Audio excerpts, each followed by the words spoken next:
So limitation of Bohr model से आगे बढ़ने वाले हैं, यस और नो, है ना? थोड़े दिन हो गए आपसे मिलने में।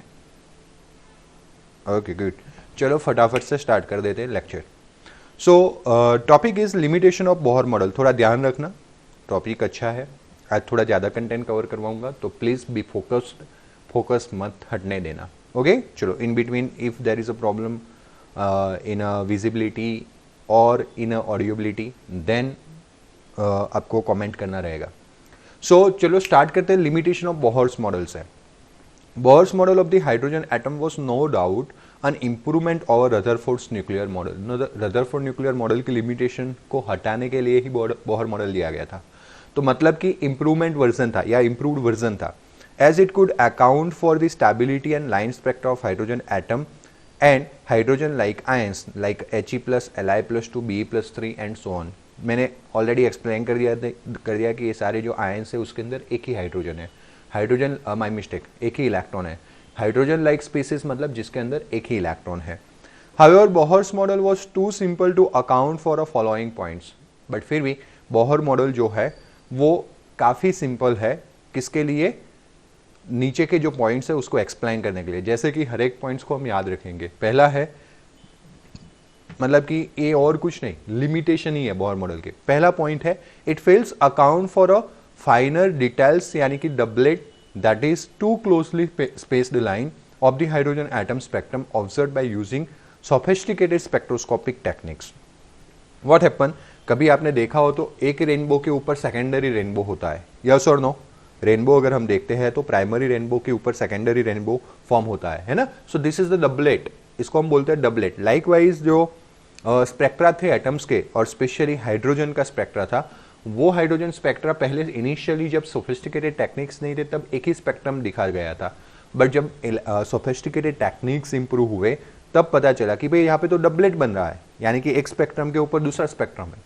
अब जब तक दूसरा स्पेक्ट्रम दिखा नहीं था सोफिस्टिकेटेड टेक्निक से, तब तक लोगों ने एक ही स्पेक्ट्रम को एक्सप्लेन करने का ट्राई किया और उसके लिए जो कंक्लूजन आ गए वो दे दिए।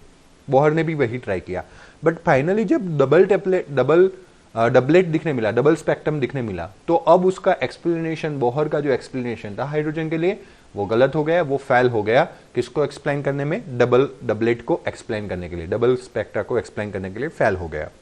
So this model is also unable to explain spectrum of atom other than hydrogen. For example, helium atom which possess only 2 electrons. Okay, दूसरा तो ये है, चलो हाइड्रोजन का डबलेट तो नहीं समझा रहा है, बट हाइड्रोजन के बाद आने वाला सेकेंड एलिमेंट जो है वो है हीलियम, उसके पास 2 इलेक्ट्रॉन है, एक इलेक्ट्रॉन ज्यादा है हाइड्रोजन से। उसी स्पेक्ट्रम को भी वो एक्सप्लेन नहीं कर पा रहा है। Further Bohr's theory was also unable to explain the splitting of spectral lines in the presence of magnetic field. Okay, Bohr का जो थ्योरी है वो भी क्या हो जाता है? फेल हो जाता है। किस चीज को एक्सप्लेन करने में? स्प्लिटिंग ऑफ स्पेक्ट्रल लाइंस, है ना? स्पेक्ट्रल लाइंस जो थे in the presence of magnetic field, magnetic field के अंदर स्पेक्ट्रल लाइंस का क्या होता है? स्प्लिटिंग होता है, एक दूसरे से स्प्लिट होते जाते हैं। वो इफेक्ट जो जीमैन नाम के साइंटिस्ट ने नोट डाउन किया था, इसलिए उसको जीमैन इफेक्ट बोलते हैं। अब ये जीमैन इफेक्ट क्यों हो रहा है उसको एक्सप्लेन करने में भी बोहर मॉडल फेल हो जा रहा है। और an electric field also, electric field में स्पेक्ट्रल लाइंस का जो स्प्लिटिंग था वो किसने? स्टार्क नाम के साइंटिस्ट ने एक्सप्लेन किया था, ऑब्जर्व किया था, इसलिए उसको स्टार्क इफेक्ट बोलते हैं। तो मतलब electric field and magnetic field में जो एटॉमिक स्पेक्ट्रल लाइंस है उसका जो स्प्लिटिंग है वो एक्सप्लेन करने में बोहर मॉडल फेल हो जा रहा है। So this is the first failure. Now second, it could not explain the ability of atom to form molecules by chemical bond. वो तो ठीक है, आगे जाके केमिस्ट्री की बात करें तो एटम्स कंबाइंड होके क्यों मॉलिक्यूल्स बनाते हैं वो चीज बोहर्स मॉडल जो है वो एक्सप्लेन नहीं कर पा रहा है। So in other word, taking account points mention above, one need a better theory which can explain the silent feature of the structure of complex atom, and that's why Bohr पे बात रुकी नहीं। Bohr के बाद हमें और एक ऐसे थ्योरी की जरूरत है जो एटम के साइलेंट फीचर जो डायरेक्टली ध्यान में नहीं आने वाले हैं वैसे फीचर को एक्सप्लेन कर पाए। So towards the quantum mechanical model of atom, जो आज के टाइम में हमें पता है, आज हम एटम का क्वांटम मैकेनिक्स वाला मॉडल ध्यान में लेते हैं। तो वहां पे कैसे गए, बोहर मॉडल से क्वांटम मैकेनिक्स मॉडल पे कैसे गए, वो हम यहाँ पे पढ़ने वाले। बट बिफोर दैट हम दो थ्योरी पढ़ने वाले जो इंपॉर्टेंट है।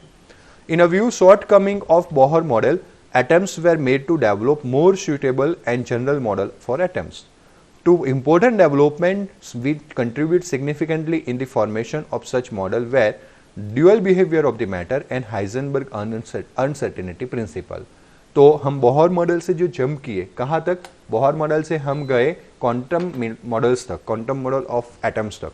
तो यहाँ पे जो हमने जर्नी की उसके बीच में दो इंपॉर्टेंट थ्योरी आती है, या दो इंपॉर्टेंट फिनोमिनन, या दो इंपॉर्टेंट साइंटिस्ट जो थे, मतलब साइंटिस्ट के दो इंपॉर्टेंट कंक्लूजन यहाँ पे ध्यान में लेने पड़ेंगे। वो है द्री ब्रोगली, जिनका ड्यूअल बिहेवियरिटी ऑफ द मैटर वाला कंक्लूजन था, और एक साइंटिस्ट है हाइजेनबर्ग, उनका अनसर्टेनिटी प्रिंसिपल था। उनके बारे में समझ लेते हैं और फिर क्वांटम मॉडल पे जाते हैं।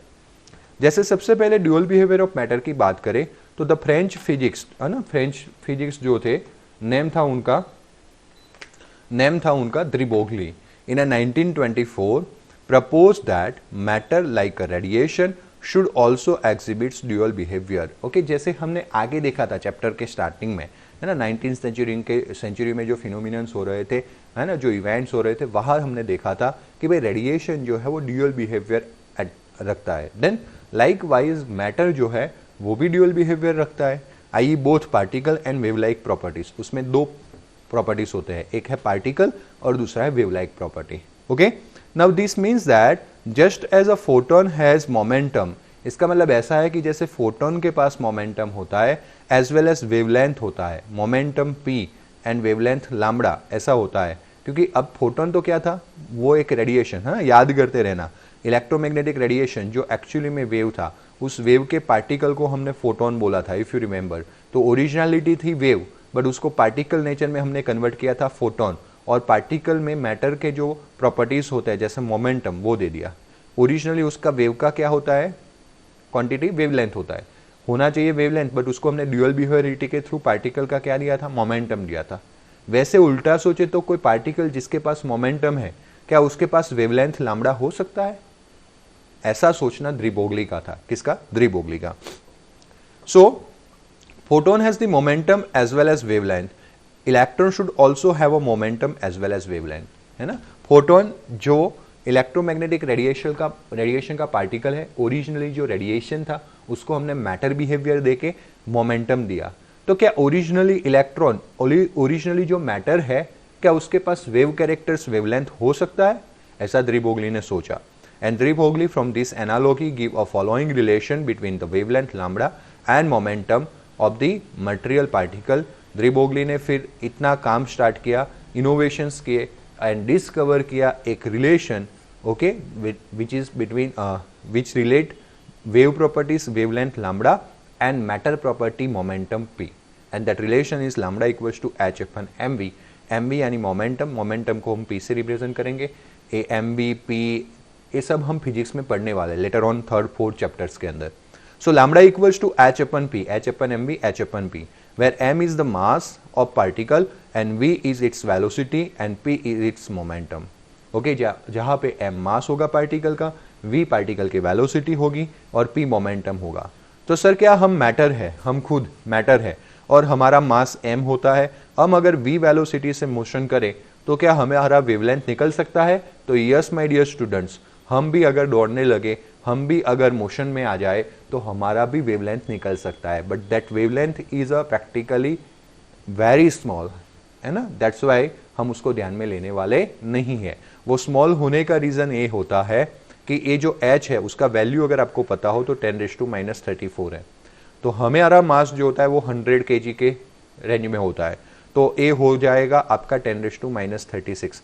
हमारा मास अगर बढ़ा दो आप तो और छोटा होता जाएगा, क्योंकि पावर ऊपर जाके माइनस होने वाला है, इसलिए मास बढ़ाने से वेवलेंथ और छोटा होगा, कोई मतलब का नहीं रहेगा, है ना। अगर विजिबल रीजन है तो विजिबल रीजन में जो वेवलेंथ होता है वो 10⁻7 मीटर में होता है, ये तो 10⁻36 में है। तो अगर ये ऊपर वाला 10⁻34 है, उसको 10⁻7 के रेंज में ले जाना है तो नीचे 10⁻27 होना चाहिए, यानी कि मास इतना कम होना चाहिए। और इतना कम मास किसका है? इलेक्ट्रॉन का। सब एटॉमिक पार्टिकल के, छोटे छोटे पार्टिकल्स का। तो ये जो छोटे छोटे पार्टिकल्स है, सब एटॉमिक पार्टिकल्स है, एटम के पार्टिकल्स है, जैसे इलेक्ट्रॉन, प्रोटॉन, वो अगर मोशन करेंगे, उनके पास कोई वेलोसिटी रहेगा, तो यस डेफिनेटली वेवलेंथ इस रीजन में आएगा, विजिबल लाइट रीजन में आएगा, और विजिबल लाइट रीजन में आएगा तो आपको स्पेक्ट्रम दिखाई देगा। कितने लोगों को समझ में आया, है ना? गुड। आज मैं सेंटेंस ज्यादा रिपीट नहीं करने वाला हूं, ध्यान देना। De Broglie's prediction was confirmed experimentally when it is found that an electron beam undergoes diffraction. Okay, उन्होंने फाउंड किया कि जब इलेक्ट्रॉन बीम है वो डिफ्रैक्शन शो करता है। डिफ्रैक्शन मैंने आगे भी समझाया था, व्हेन वेव के किसी पाथ में ऑब्स्टेकल आ जाता है तो वेव बैंड हो जाता है, उस फिनोमिनन को हम बोलते हैं डिफ्रैक्शन। क्या बोलते हैं? डिफ्रैक्शन। और डिफ्रैक्शन प्रॉपर्टी सिर्फ और सिर्फ वेव के पास होती है। किसके पास होती है? वेव। बाकी पार्टिकल, आपके पास बॉल है, क्या है? बॉल, उसको आप किसी वॉल पे हिट करते हो तो वो वॉल पे हिट करने के बाद बैक आएगा, है ना? बेंड नहीं होगा, अपना पाथ बेंड नहीं करेगा। वेरेस लाइट वेव जो है वो अपना पाथ बेंड कर देते हैं ना। मानो कि ये फ्लोर है, ये फ्लोर है और यहाँ से इतना सा गैप है डोर और फ्लोर के बीच में, तो यहाँ पे अगर कोई पीछे की साइड से ऐसे डोर पे यहाँ पे लाइट इंसिडेंट हो रहा है तो यहाँ से बेंड होके यहाँ तक आएगा। आता है कि नहीं? दिखता है कि नहीं? डार्क रूम में से भी दरवाजे के नीचे जो गैप होती है उसमें से लाइट दिखता है कि नहीं? यस और no? So that is due to the diffraction. वो किसकी वजह से दिखता है? डिफ्रैक्शन की वजह से। एक आप बंद रूम में बंद हो, डन, और बाजू में कोई बातें कर रहा है तो उसको सुनाई देगा। क्यों? क्योंकि साउंड वेव डिफ्रैक्ट होते हैं, जहां जहां पे भी ऑब्स्टेकल होता है बेंड होके आगे निकल जाते हैं। बॉल जाएगा? नहीं जाएगा। तो पार्टिकल कभी ऐसा नहीं करेगा, वेव कर सकता है। तो ये प्रॉपर्टी है वेव की। लेकिन डी ब्रोगली का ऐसा मानना था कि भाई आगे के साइंटिस्ट ऐसा बोल रहे थे कि जो वेव है वो मटेरियल पार्टिकल भी, मतलब पार्टिकल नेचर भी कंसिस्ट करता है। तो डी ब्रोगली ने सोचा उल्टा क्यों ना किया जाए कि जो एक्चुअली में पार्टिकल है क्या वो वेव नहीं बन सकते। तो फिर उन्होंने पहले एनालॉजिकली यानी कि थियोरिटिकल बात की, lambda equals to H upon M B, और फिर माय डियर स्टूडेंट्स उन्होंने एक्सपेरिमेंटली परफॉर्म भी कर लिया कि इलेक्ट्रॉन जो पार्टिकल है वो वेव प्रॉपर्टी डिफ्रैक्शन शो करते हैं, a phenomenon that is characteristics of the wave, and this fact has been put to use making electron microscope। और यही फैक्ट से इलेक्ट्रॉन माइक्रोस्कोप इन्वेंटेड हुआ। जैसे ऑप्टिकल माइक्रोस्कोप में ऑप्टिक रेज का use किया जाता है, वैसे इलेक्ट्रॉन माइक्रोस्कोप में इलेक्ट्रॉन रे का यूज किया जाता है। इलेक्ट्रॉन एक्चुअली जो पार्टिकल है उसका वेव बना के यूज किया जाता है, which is based on wave-like behavior of electron just as an ordinary microscope utilize a wave or wave nature of light। An electron microscope is a powerful tool in a modern scientific research। आज के time में एक बहुत ही powerful tool है जो research करने में काम आता है, क्योंकि उसका मैग्निफिकेशन बहुत बड़ा है। कैसे? जैसे it achieve magnification about 15 millions of time. 15 millions of time मतलब बहुत बड़ा हो गया। It needs to be noted according to the de Broglie, every object in a motion has a wave characters। Okay? हमें ध्यान रखना पड़ेगा कि जो भी मोशन में होता है ऑब्जेक्ट उसके पास वेव कैरेक्टर होता है। लेकिन मैंने बोला कि हमारा वेव कैरेक्टर कोई काम का नहीं है, क्योंकि उसका वेवलेंथ बहुत ही छोटा है। मास हमारा बड़ा होने की वजह से वेवलेंथ बहुत ही छोटा हो जाता है। ओके, बट इलेक्ट्रॉन जैसे पार्टिकल जिनका मास बहुत कम है, 10⁻⁻27 के रेंज में है, उनके लिए जो वेव नेचर है वो काफी इंपॉर्टेंट है। The wavelength associated with the ordinary object are so short because of their larger masses and their wave property cannot be detected. But the wavelength associated with the electrons and other subatomic particles, which I conclude further, before. So with very small mass can however be detected experimentally. उनका wavelength हम determine कर सकते हैं, detect कर सकते हैं experimentally.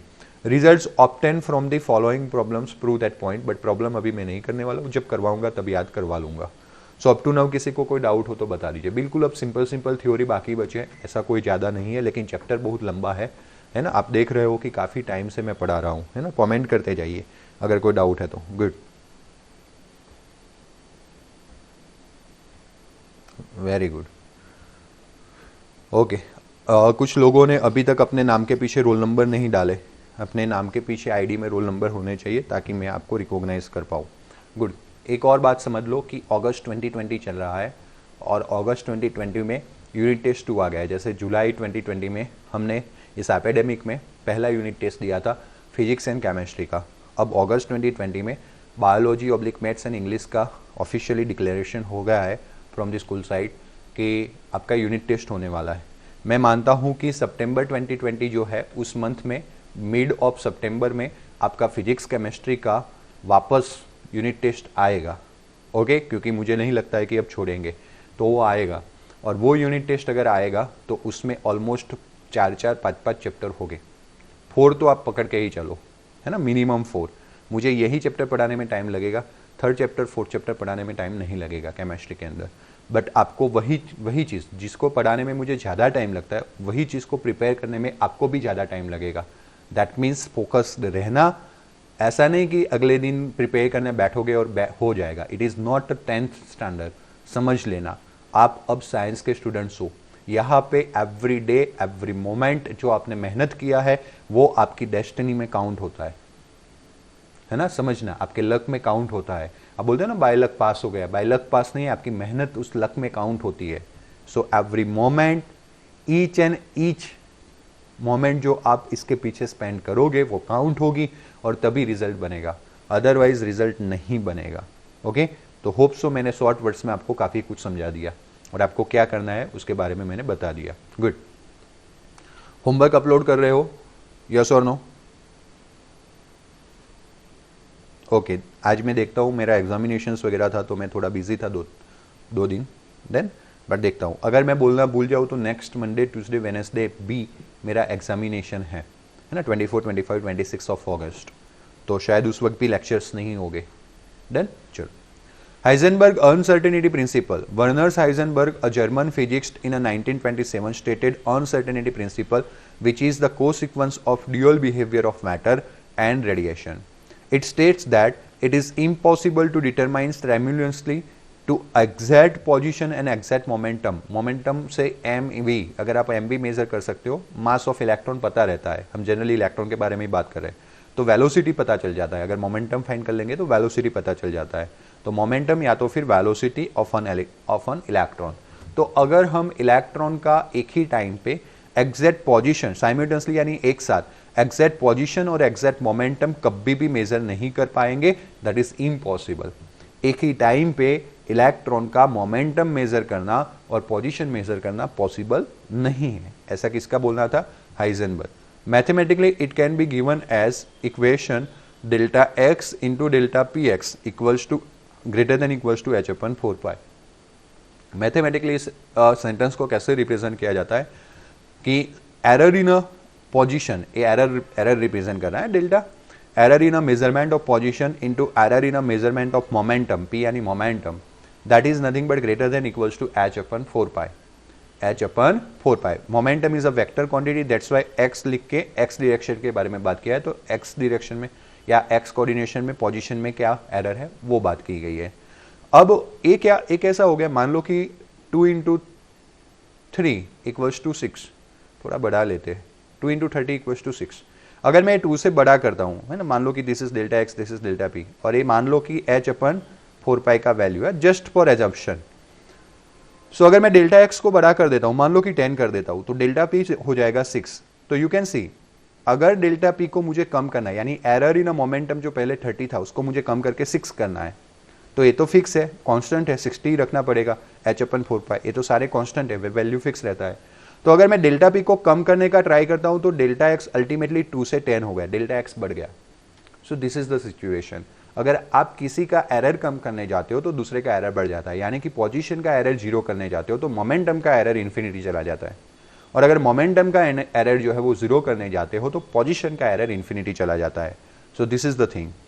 अब momentum की जगह पे m × v रखते हैं, m कांस्टेंट है तो m बाहर आ गया, और फिर मल्टीप्लिकेशन में से ले गए इस साइड तो डिवीजन में आ गया, देन तो this is delta X into delta we x. आप मोमेंटम को वेलोसिटी के साथ भी कंपेयर करके रख सकते हो। So delta x is a uncertainty that means error in a position, and delta px or delta vx is the uncertainty, delta p for momentum and delta v for velocity of the particle.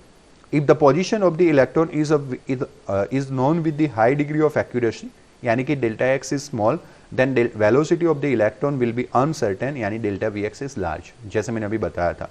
On the other hand, its velocity of electron is known as precisely if delta vx is small, then position of electron will be uncertain, delta x will be large. अगर आप एक quantity को कम करते हो ultimately दूसरा quantity बढ़ जाएगा। Thus, if we carry out some physical measurement, अगर हम कोई physical measurement करें, then physical measurement करें of on the electron's position or velocity, then the outcome will always depict a fuzzy or blur picture. मतलब कि अगर हम electron का पोजीशन और मोमेंटम एक साथ मेजर करने का ट्राई करें तो आपको क्लियर पिक्चर या क्लियर कंक्लूजन नहीं मिलने वाला है. फजी मतलब ब्लर है ना, धुंधलू कहिए છે ને આપણે कि पक्का नहीं है, श्योरिटी नहीं है, उसको बोलते हैं फजी और ब्लर पिक्चर आपके सामने जनरेट होगा. The uncertainty principle can be best understand with the help of an example. जैसे कि suppose you are asked to measure a thickness of the sheet of paper with an unmarked metre stick. आप unmark metre stick से आपको दिया गया एक paper, piece of paper, और दूसरा दिया है अनमार्क्ड मीटर स्टिक. ओके, एक मीटर स्टिक दिया गया है जिसके ऊपर कोई मार्किंग नहीं है और आपको बोला गया है कि चलो लेट्स मेजर इट, है ना, आप उसका थिकनेस मुझे मेजर करके दो. तो आप कैसे करोगे? और वैसे चलो मार्किंग वाला मैंने तो स्टिक दे दिया, मीटर स्टिक, तो आपको पता है ना मीटर स्टिक में सबसे छोटा सा छोटा यूनिट होता है mm. क्या होता है? 1 mm. और आपका पेज का थिकनेस mm से छोटा है, mm से क्या है? छोटा. तो how will you able to measure? कैसे मेजर कर पाओगे? 1 mm से भी छोटा है थिकनेस, बराबर. So the thing is that obviously मतलब कि यहाँ पे आपका कभी क्लियर विजन नहीं रहेगा. आपको अगर कुछ भी बोल दोगे तो that is on the basis of assumption, है ना, और that's why there is a lots of uncertainty, not a precision work. बात समझ में आ रही है ना? पकड़ रहे हो ना पॉइंट को? mm जितना छोटा मेजरमेंट कर सकते हो आप मीटर स्केल से, उससे पेज का थिकनेस कैसे मेजर होगा? This is the thing. Obviously the result obtain would be extremely inaccurate. अगर आप रिजल्ट लेके भी आते हो तो वो रिजल्ट इनएक्यूरेट रहेगा एंड मीनिंगलेस रहेगा, है ना. मैं अगर आपको आके पूछता हूं कि सर आपने क्या किया, चमक गया,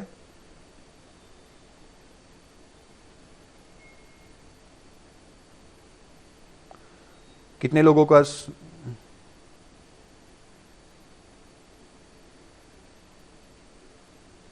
विजिबिलिटी क्लियर है? कितने लोगों को विजिबिलिटी में प्रॉब्लम है?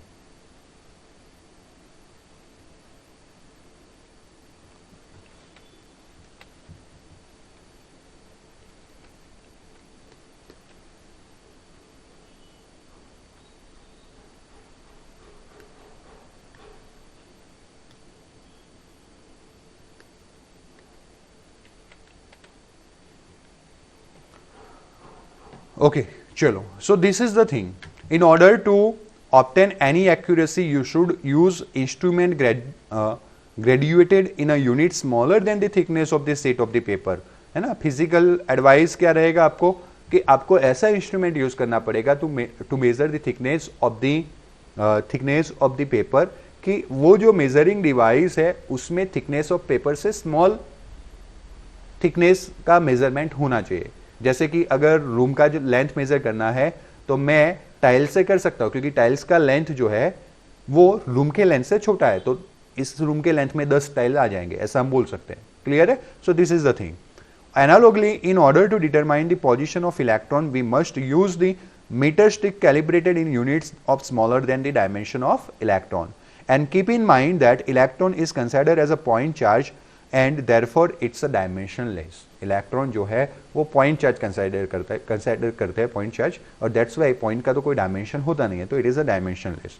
टू ऑब्जर्व ऑन इलेक्ट्रॉन, और इसीलिए अगर हमें इलेक्ट्रॉन का पोजीशन मेजर करना है, इलेक्ट्रॉन को ऑब्जर्व करना है, अब हमारे पास मीटर स्टिक काम नहीं लगेगा, है ना. पेपर वाले में तो शायद ठीक है. अब हम हमारे मेन फिनोमिनन पे आ जाते हैं. हम इलेक्ट्रॉन के लिए बात कर रहे थे, हमें इलेक्ट्रॉन का पोजीशन मेजर करना है, तो उस पोजीशन को मेजर करने के लिए हमें क्या करना पड़ेगा? तो to observe an electron we can illuminate it with a light. उसको लाइट से हमें इल्यूमिनेट करना पड़ेगा, इलेक्ट्रोमैग्नेटिक रेडिएशन से हमें इल्यूमिनेट करना पड़ेगा.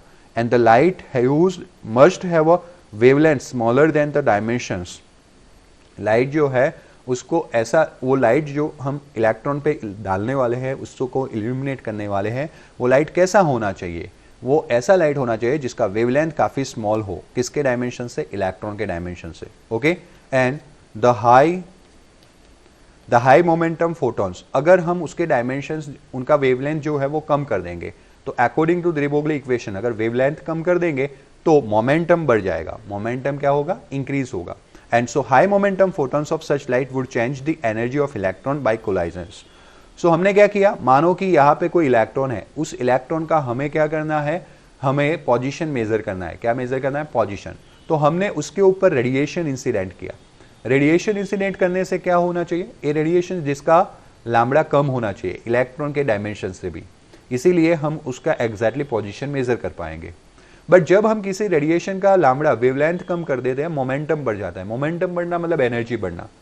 अब ये पार्टिकल है, मैटर है, तो हमने आगे पढ़ा है कि रेडिएशन का अगर पार्टिकल के साथ, मैटर के साथ इंटरेक्शन होता है तो रेडिएशन का भी पार्टिकल नेचर लिया जाता है, और ये इलेक्ट्रोमैग्नेटिक वेव का पार्टिकल नेचर जो है दैट इज द फोटोन। अब फोटोन के पास ज्यादा एनर्जी है। हमने वो भी पढ़ा कि जब फोटोन किसी मैटर के साथ कोलाइड होता है तो वो अपना जो एनर्जी है वो मैटर को दे देता है। तो यहाँ पे वो इलेक्ट्रॉन के साथ कोलाइड होगा तो अपना सारा एनर्जी, मैक्सिमम एनर्जी जो था वो इलेक्ट्रॉन को दे देगा। And in this process no doubt would be able to calculate the position of electron. यहाँ पे जब फोटोन, इलेक्ट्रोमैग्नेटिक रेडिएशन इलेक्ट्रॉन के साथ इंटरेक्ट करेगा, हम अच्छे से पोजीशन को डिसाइड कर पाएंगे, but would know very little about velocity of electron after collision. क्योंकि जब फोटोन इलेक्ट्रॉन के साथ कोलाइड होगा तो इलेक्ट्रॉन का क्या होगा, we don't know. Why? Because railway जब बाइसिकल के साथ टकराती है, क्या होता है, आप एग्जम्पशंस ले सकते हो। क्योंकि रेलवे जो हाई काइनेटिक एनर्जी से आ रही थी, रेलवे में भी जैसे तैसे मेमू वगैरह नहीं लेनी है, शताब्दी एक्सप्रेस ले लो, जो हाई काइनेटिक एनर्जी से आ रही थी और अचानक से सडनली जो बाइसिकल थी उसके साथ टकरा रही है। ऐसा ही कुछ हुआ, जब हमने वेवलेंथ को कम कर लिया, एनर्जी बढ़ गया, हायर एनर्जी वाला फोटोन किसी इलेक्ट्रॉन के साथ टकराता है। सो हमने माय डियर स्टूडेंट्स पोजीशन तो मेजर कर लिया, लेकिन आफ्टर कोलाइजन इलेक्ट्रॉन कहाँ होगा, वी डोंट नो, क्योंकि उसको एनर्जी मैक्सिमम मिल गया, और जब एनर्जी मिल जाता है उसका जो मोशन होता है वो अनसर्टेन हो जाता है। So this is the thing. Now significance of uncertainty principle. One of the important implications of the Heisenberg uncertainty principle is that it rules out existence of definite path and trajectories of electron and other similar particles. Okay? मतलब कि electron जैसे कोई similar particles है तो उनके fix path होना possible नहीं है, ऐसा बता रहा है हाइजेनबर्ग अनसर्टेनिटी प्रिंसिपल, जो बोहर ने एजप्शन लिया था। यानी कि बोहर को इनडायरेक्टली गलत बता रहा है। बोहर ने क्या किया था, बोहर ने न्यूक्लियस के अराउंड फिक्स पाथ का एजप्शन किया था। यस और नो? हाइजेनबर्ग प्रिंसिपल हमें बता रहा है कि ऐसे कोई डिफाइनाइट पाथ हो सकते नहीं है। The trajectory of the object is determined by its location and velocity at various moments. अलग अलग मोमेंट्स पे हम लोकेशन और वेलोसिटी को मेजर कर लें तो हम उसके ट्रैजेक्टरी को पता लगा सकते हैं। ट्रैजेक्टरी यानी जिस पाथ पे इलेक्ट्रॉन मूव करने वाला है अराउंड द न्यूक्लियस। बट ऐसे कोई फिक्स पाथ नहीं हो सकते, ऐसा मानना है किसका? हाइजेनबर्ग का। If we know where a body is a particular instant, and if we also know its velocity and force on it at that instant, we can tell where the body would be a some time later. अगर हमें पता होता है कि body मतलब कि electron या object कहाँ पे अभी, उसका वेलोसिटी कौन से डायरेक्शन में है और उसका मैग्नीट्यूड क्या है, तो हम पता लगा सकते हैं कि कुछ टाइम के बाद वो कहाँ पे होगा। Okay, this is the thing. We therefore conclude that position of an object and its velocity fix at its trajectory। और इसलिए हम बोल सकते हैं कि मानो कि ऐसे ऐसे पोजीशन मिल रहे हैं, इस पोजीशन में से पास होता हुआ एक ग्राफ, अगर हम टाइम छोटा ले तो नजदीक नजदीक पॉइंट्स मिलेंगे, उसको हम बोलते हैं ट्रैजेक्टरी, जिसके ऊपर ऑब्जेक्ट मूव करता है, इलेक्ट्रॉन मूव करता है। तो अगर हमें किसी मोमेंट्स पे, एवरी मोमेंट्स पे पाथ उसके पोजीशन या वेलोसिटी के बारे में पता है तो हम उसके ट्रैजेक्टरी को ट्रैक कर सकते हैं। Since for a subatomic object such as an electron it is not possible, but भाई इलेक्ट्रॉन के लिए तो ये पॉसिबल नहीं है कि एक ही टाइम पे पोजीशन मेजर करना और वेलोसिटी मेजर करना, है ना। And so any given instant, so an arbitrary degree of precision, so it is not possible to talk about trajectory of electron. और इसीलिए इलेक्ट्रॉन के ट्रैजेक्टरी के लिए बात करना इम्पॉसिबल है, जो गलती बोहर कर बैठा था, है ना। बोहर को ये सब आइडिया नहीं था। बोहर ने बोल दिया कि भाई यार कुछ डिफाइनाइट पाथ हो गए जिसके अराउंड इलेक्ट्रॉन मूव करने वाले, एनर्जी का वहां पे रेडिएशन नहीं होने वाला है। उन्होंने सिर्फ रदरफोर्ड के डीमेरिट्स को रिमूव कर लिया।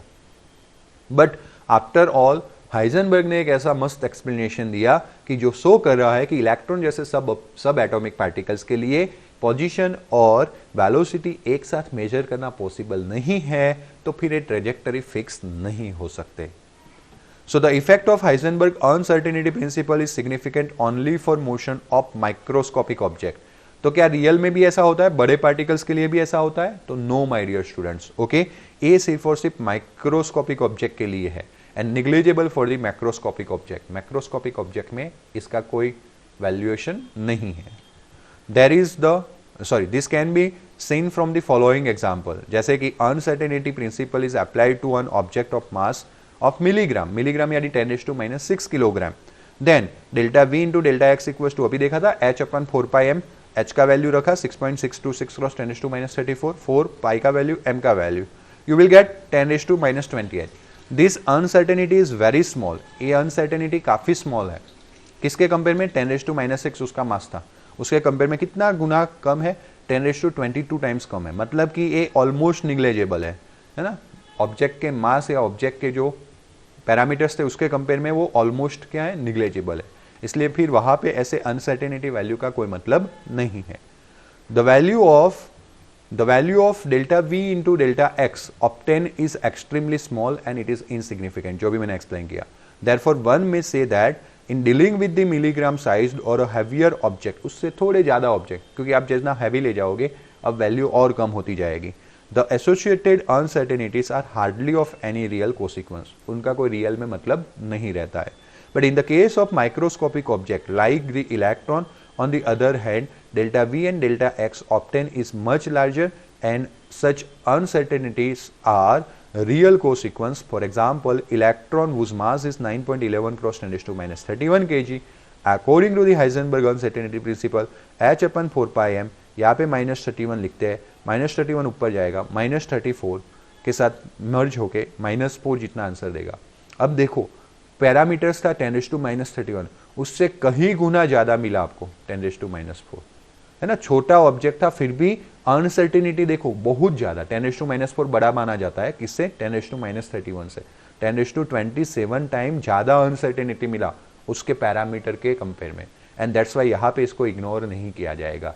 ये बात ऐसी हुई कि मेरे पास 1000 रुपीज, मुझे 1000 रुपीज कैलकुलेशन करने दिए थे और मैंने 800 रुपीज का घोटाला किया, तो इग्नोर किया जाएगा? नहीं। बट अगर मुझे 1000 रुपीज कैलकुलेट करने दिए थे और 0.5 पैसा का, 0.5 रुपीज का अगर घोटाला होता तो इग्नोर किया जाता, चलेगा, चलो कोई बात नहीं, है ना। This is the thing.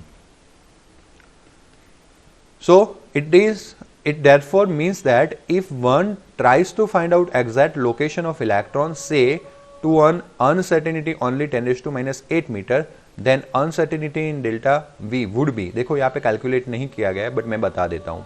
मान लो कि delta x and delta we अभी जो मिला है वो 10⁻4 मिला है ना, प्रिंटिंग मिस्टेक है, यहाँ से यहाँ रह गया है। सो अगर मान लो कि अनसर्टेनिटी 10⁻8 है लोकेशन में, तो लोकेशन में होगा 10⁻8 delta we 10⁻4। So delta we यानी कि हमने बहुत ही प्रिसाइज लोकेशन मेजर किया है। डेल्टा 10⁻8 उधर जाएगा, 10⁻4 10⁻8 ये ऊपर जाएगा 10⁻4। वेलोसिटी में कितना अनसर्टेनिटी आ गया? 10,000, है ना। It's a very big quantity. तो अकॉर्डिंग टू दिस रिलेशन अगर हम पोजीशन में 10⁻8 जितना एक्यूरेसी रखते हैं तो वेलोसिटी में अनसर्टेनिटी हो जाता है 10⁻4 times, and so it is so large, and so the classical picture of the electron moving in the Bohr orbital cannot hold good। और इसीलिए जो बोहर ने बताया था कि इलेक्ट्रॉन सर्टेन पाथ में रिवॉल्व करते हैं around the nucleus, that picture is not good, it's a blur assumption। Okay, so this is the thing behind the limitation of Bohr model is it therefore means that the precise statement of the position and momentum of electron have to be replaced by statement of probability। और आपको पता है कि जब हम exactly बात नहीं कर सकते तब हम probability को ध्यान में लेते हैं। किसको ध्यान में लेते हैं? probability। and that electron has a given position and momentum। और इलेक्ट्रॉन जो है मतलब कि for given position and momentum हम probability यूज करेंगे एंड रिप्लेस करेंगे एग्जैक्ट वाले वर्ड्स को। तो बोहर के मॉडल में जो एग्जैक्ट पाथ और एग्जैक्ट एनर्जी वगैरह बोला गया था उसको रिप्लेस करके हम प्रोबेबिलिटी पे आने वाले हैं। And this is what happens in the quantum mechanical model of atom. और यही चीज को क्वांटम मैकेनिकल मॉडल्स जो है उसमें एक्सेप्ट किया गया है। So this is the thing behind the Heisenberg principle. Up to now कोई डाउट हो तो फटाफट से बता सकते हो बेटा, जल्दी से। हो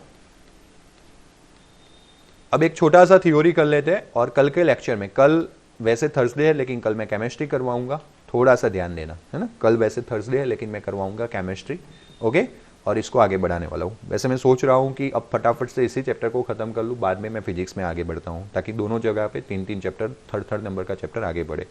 ओके चलो, reason for the failure of Bohr's model. One can now understand the reason for the failure of Bohr model.